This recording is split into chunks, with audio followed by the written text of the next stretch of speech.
आज हम लोग डिटरमिनेंट देखेंगे, ठीक है। तो डे 3 है हमारा, तो सॉरी आप लोग को वीडियो नहीं जा पाया, मैं कहीं चल गया था। तो आज जो 2 मार्क्स और 3 मार्क्स का, तो देखिएगा डेटा आपका चेंज हो सकता है, ठीक है। आपका डेटा चेंज हो सकता है लेकिन क्वेश्चन चेंज नहीं होगा, हम ये लिख के देते हैं। आपका डेटा चेंज होगा, क्वेश्चन चेंज नहीं होगा। तो पहला जो टाइप का क्वेश्चन आता है, जो पहला टाइप का क्वेश्चन आता है, जो आता है वो हमारा इस प्रकार से, ठीक है। क्या रहेगा? पहला क्वेश्चन है find the area of the triangle whose vertices are. देखिएगा बोल देगा कि एरिया का ट्रायंगल का एरिया निकालें, ट्रायंगल का एरिया निकालें जिसका वर्टिसेस दे देगा, यानी शीर्ष दे देगा। तो ये हमारा शीर्ष दिया हुआ है, ठीक है। तो ये हमारा शीर्ष दिया हुआ है। तो हम देखिए नीचे देखो, हम इसको सॉल्यूशन कर रहे हैं, डिटरमिनेंट मेथड से करना है, ठीक है। डिटरमिनेंट पढ़ रहे हैं तो डिटरमिनेंट मेथड से करना है। तो ये वाला देखिए मेरा दिया हुआ है क्या, गिवन वर्टिसेस आर ए बराबर ये मेरा दिया हुआ है, बी बराबर मेरा ये दिया हुआ है, और सी बराबर ये दिया हुआ था। तो सबसे पहला वाला को हम मान लिए x1 y1, दूसरा को हम मान लिए x2 y2, तीसरा को मान लिए x3 y3, ठीक है। उसके बाद जो इसका होता है फॉर्मूला होता है area of triangle, area of triangle ध्यान दीजिएगा, फॉर्मूला होता है डिटरमिनेंट में क्या होता है 1/2 x1 y1 और फिर 1 x2 y2 और फिर 1 x3 y3 और 1 1/2 डिटरमिनेंट ऑफ क्या क्या x1 y1 1 x2 y2 1 और फिर x3 y3 1। ये मेरा ये होता है फॉर्मूला होता है। तो जो जो वैल्यू दिया हुआ है ऊपर में, जो जो वैल्यू दिया हुआ है x1 और y1 के जगह पे हम पुट कर लेंगे, ठीक है। x1 y1 जो दिया हुआ है 381 हो जाएगा, हम ये पुट कर लेंगे। फिर x2 y2 दिया है 41 ये हम पुट कर लेंगे। x3 y3 दिया है 5 - 1 और 1 ही पुट कर लेंगे। अब वैल्यू पुट करने के बाद आप लोग को बताए थे डिटरमिनेंट कैसे निकालते हैं, ठीक है। तो डिटरमिनेंट ये वाला 1/2 पहले से, तो 1/2 हम पहले से दिए हैं। और डिटरमिनेंट जब भी हम तीन को लेंगे तो हम इसको पूरा ढक देंगे, ठीक है। इसको हम जब पूरा ढक देते हैं 90 पे, हमारा ये बच जाता है। तो ऊपर से नीचे, नीचे से ऊपर और माइनस करना है बीच में। तो ऊपर से करेंगे तो 1 × 1 हो जाएगा 1, और नीचे से ऊपर करेंगे तो -1, और माइनस माइनस क्या हो जाएगा मेरा प्लस। तो इसलिए हम प्लस लिखे हैं, ठीक है। ये मेरा हो गया। उसके बाद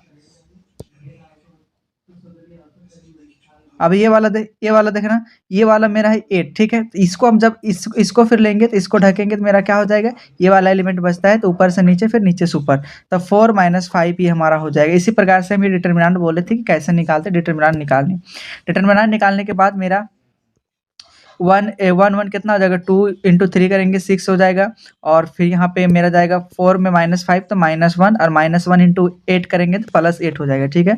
फिर -9 × 1 करेंगे तो -9 हो जाएगा। अब आंसर मेरा यहाँ पे क्या आ गया, आंसर आ गया हम लोग का 14 - 9 यानी 1/2 × 5, तो आंसर आ गया 2.5 यूनिट स्क्वायर, ठीक है। इसका क्या हो जाएगा 2.5 यूनिट स्क्वायर। तो ये मेरा आंसर हो जाएगा। ये एरिया ऑफ ट्रायंगल आ गया, क्या आ गया, एरिया ऑफ ट्रायंगल। तो डिटरमिनेंट मेथड से हम इसी प्रकार से निकालेंगे। अगर हम बात करें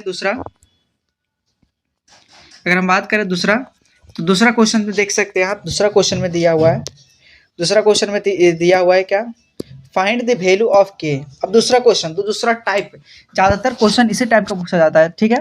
फाइंड द वैल्यू ऑफ के का वैल्यू फाइंड करने बोलेगा in the order of the points K1 and 10 7 are collinear, ठीक है। 5 5 K1 एंड 10 7 कोलिनियर। मतलब ध्यान दीजिए, जब भी कोई बिंदु एक ही लाइन पे होता है, जब भी कोई बिंदु एक ही लाइन पे होता है, ये हमारा कोलिनियर कहलाता है, ठीक है। तो ये भी देखिए 5 1 हमारा क्या है, 5 5 यहीं पे है। उसके बाद K1 यहीं पे है, और 10 और 7 सब एक ही लाइन पे है, तो कोलिनियर। तो आप जानते हैं कि 3 बिंदु जब एक ही लाइन पे हो तो क्या इसका एरिया आप जानते हैं, ये त्रिभुज बनेगा ही नहीं। त्रिभुज बनेगा क्या, नहीं। और जब त्रिभुज नहीं बनेगा तो इसका एरिया क्या हो जाएगा, 0। एरिया क्या हो जाएगा, 0। तो यहीं से हम लोग को के का वैल्यू फाइंड करना है, ठीक है।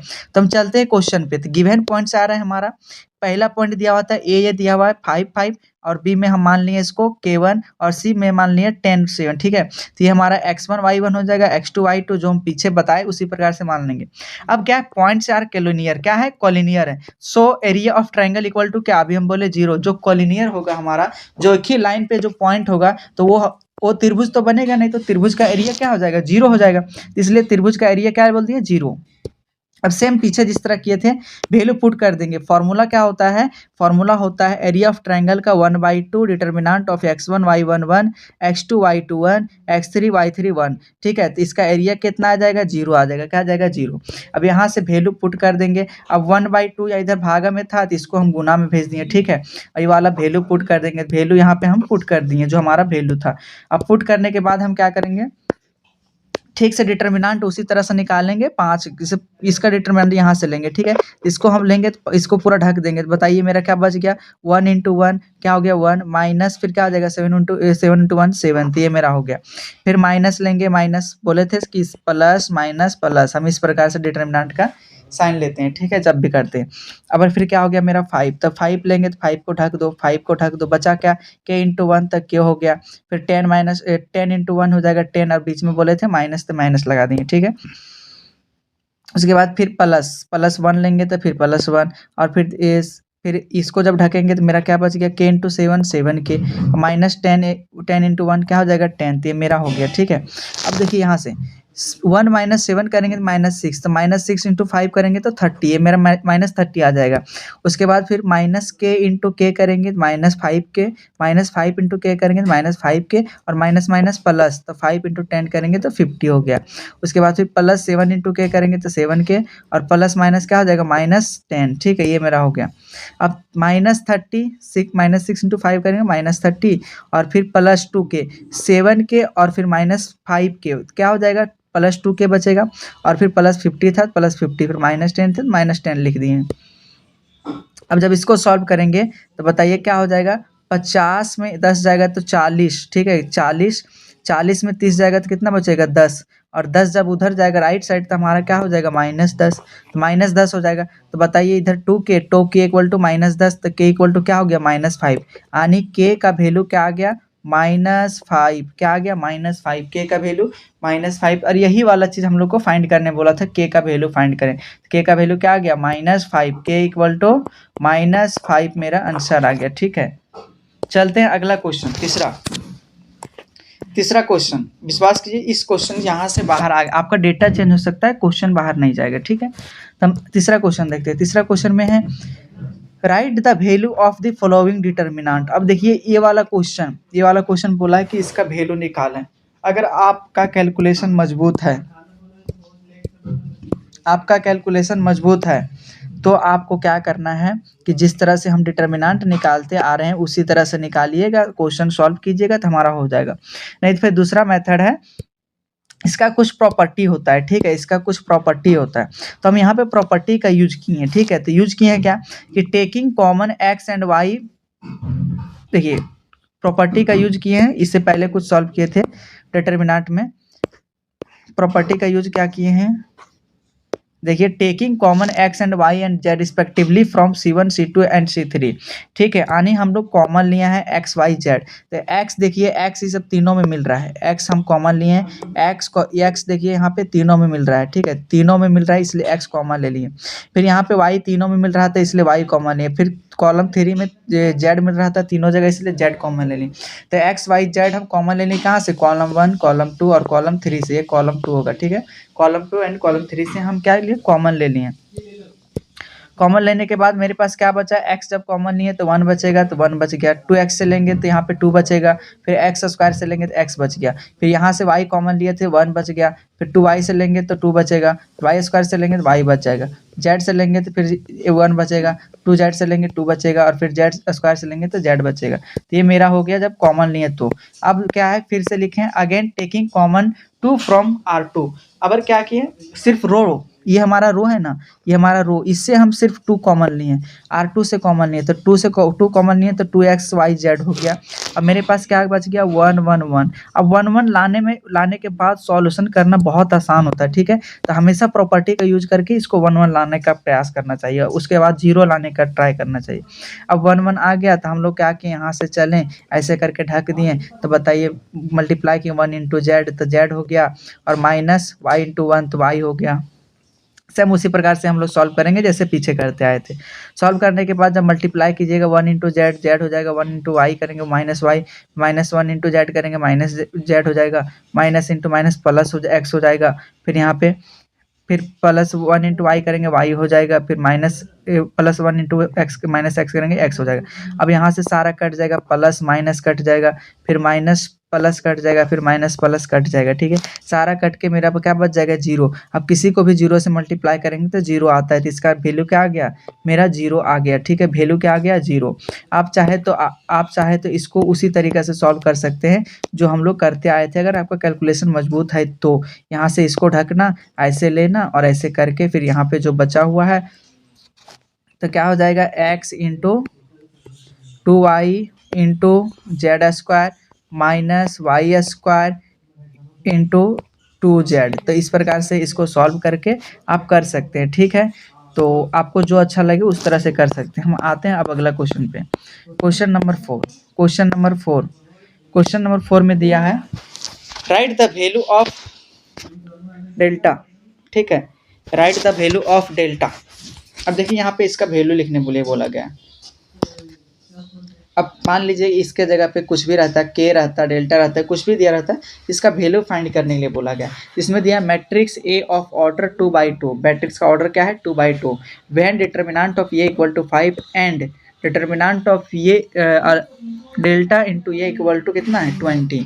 अब देखिए हम लोग जानते हैं, क्या जानते हैं, ये फार्मूला पे ज़्यादा डिपेंड है, ठीक है। फार्मूला में हम लोग क्या जानते हैं, वी नो दैट किसी का भी कोई भी हमारा स्केलर रहे, स्केलर कांस्टेंट रहे, यहाँ पे है के है ना, स्केलर कांस्टेंट रहे, तो उसका जब मल्टीप्लाई हम करते हैं किसी डिटर्मिनेंट का, ठीक है, तो उस स्केलर कांस्टेंट के साथ तो स्केलर हमारा बाहर आ जाता है और उसके पावर में उसका ऑर्डर चढ़ जाता है, ठीक है। तो ये हमारा फार्मूला होता है क्या, कि determinant of scalar constant of ये इक्वल टू स्केलर कांस्टेंट का पावर n हो जाता है इंटू डिटर्मिनेंट ऑफ ये हो जाता है, ठीक है। तो आप यहाँ पे देख सकते हैं मेरा यहाँ पे के के जगह पे क्या था, डेल्टा था, तो हम ये वाला ले लिए, इंटू क्या हो जाएगा, ए हो जाएगा। अब डिटर्मिनेंट है इक्वल टू क्या हो जाएगा, अब इसका वैल्यू दिया हुआ था, क्या दिया हुआ देखिए, इसका वैल्यू टोटल क्या दिया हुआ है, इसका वैल्यू टोटल दिया हुआ है 20, तो इसलिए हम इसका ले लिए 20, ठीक है। अब यहाँ पे इसको हम कैसे लिख सकते हैं, इस प्रकार से लिख सकते हैं, नहीं लिख सकते, तो इसको बाहर निकालें, इसका पावर में हम चढ़ाएं तो पावर 2/2 का था, इसलिए हम 2 यहाँ पे चढ़ा दें और फिर मेरा डिटर्मिनेंट ऑफ ये हो गया। अब मेरा इधर क्या था, इक्वल टू में 2। अब ये हमारा स्क्वायर हो जाएगा। अब ये डिटर्मिनेंट ऑफ ये का वैल्यू 5 दिया होता है, 5 से काटेंगे, 5 चौके 20, 4 बार में कट जाएगा, 4 बार में काट दिए। अब अल्फा डेल्टा का स्क्वायर इक्वल टू कितना आ गया, 4। अब डेल्टा निकालेंगे तो प्लस माइनस 4 आएगा, प्लस माइनस रूट अंडर 4 आएगा, और आप जानते हैं रूट अंडर हटेगा तो क्या आ जाएगा, 2। तो मेरा आंसर क्या हो गया, आंसर क्या हो गया, प्लस माइनस 2। क्या हो गया, प्लस माइनस 2। तो मेरा ये आंसर हो गया, ठीक है। ये वाला याद रखिएगा, फार्मूला बहुत इंपॉर्टेंट है। उसके बाद आते हैं हम इवेल्युएट द डिटर्मिनेंट। अब डिटर्मिनेंट को इवेल्युएट करने बोले, चाहे वैल्यू फाइंड करने बोले, आपको डिटर्मिनेंट निकालना है, मतलब इसका मतलब, ठीक है। तो यहाँ पे देखिए क्वेश्चन में बोला गया इवेल्युएट द डिटर्मिनेंट, कुछ नहीं करना, ऊपर से नीचे और नीचे से ऊपर और बीच में माइनस, ठीक है, वही किए हैं। ऊपर से नीचे मल्टीप्लाई किए हैं और नीचे से ऊपर मल्टीप्लाई किए हैं और बीच में माइनस, डिटर्मिनेंट निकालने तरीका। तो बस एक्स प्लस 1 और फिर ये इंटू एक्स प्लस 1 करेंगे तो एक्स प्लस 1 का होल स्क्वायर माइनस फिर क्या हो जाएगा, 2 इंटू 2 4x हो जाएगा। अब आप देख सकते हैं कि यहाँ पे इसको हम फिर तोड़ें कैसे, A square plus 2ab plus B square में तोड़ दिए, माइनस 4ax था। इसको जब सॉल्व किए तो x square plus 2x plus 1 है या माइनस 4x। अब आप जानते हैं कि प्लस 2x और माइनस 4x कितना बचेगा, माइनस 2x, तो माइनस 2x में लिख दिए। अब इसको हम फिर लिख रहे हैं वही तरीका से, क्या, x square minus 2 into x into 1, ठीक है, ये तरीका से। और प्लस में क्या हो जाएगा, एक्स स्क्वायर। तो आप देख सकते हैं A square minus 2ab plus B square, तो ये मेरा फॉर्मूला किसका आ गया, ए माइनस बी का होल स्क्वायर। ए का काम कौन कर रहा है, एक्स कर रहा है, इसलिए एक्स आ गया। फिर माइनस में एक बी का काम कौन कर रहा है, 1 कर रहा है, इसलिए हम 1 लिखे, ठीक है। तो ये मेरा आ गया एक्स माइनस 1 का होल स्क्वायर, तो मेरा ये आंसर हो गया। अब इसी के साथ हम आते हैं आगे। आप लोग को हम बता दें, आप लोग का जो क्रैश कोर्स है, ठीक है, आप लोग को अगर मैथ्स का तो किसी भी सब्जेक्ट का आपको चाहिए, फिजिक्स केमिस्ट्री का, तो आपको मैथ्स का जो है वीवीआई इंपॉर्टेंट क्वेश्चन और जो आपको 5 सेट दिया जाएगा मैथ्स में आपका एग्जाम के लिए, जो रामबाण साबित होगा, जो 5 सेट दिया जाएगा, वो यहाँ पे आप लोग को इस क्रैश को क्या करना है, खरीदना है, ठीक है। तो आपको मात्र कितना मिल रहा है, 99 रुपये में मिल रहा है। तो आप लोग जाके ज़रूर खरीदें। आप लोग के लिए मैथ भी रहेगा यहाँ पे, ठीक है, 5 सेट। और वो 5 सेट यकीन मानिए ऐसा रहेगा जैसे कि मान लीजिए आपका एग्जाम में जो पेपर है वहीं से छपने वाला है, ऐसा रहेगा। तो ज़रूर खरीदें इसको। सिर्फ अभी 99 रुपये में मिल रहा है आपको।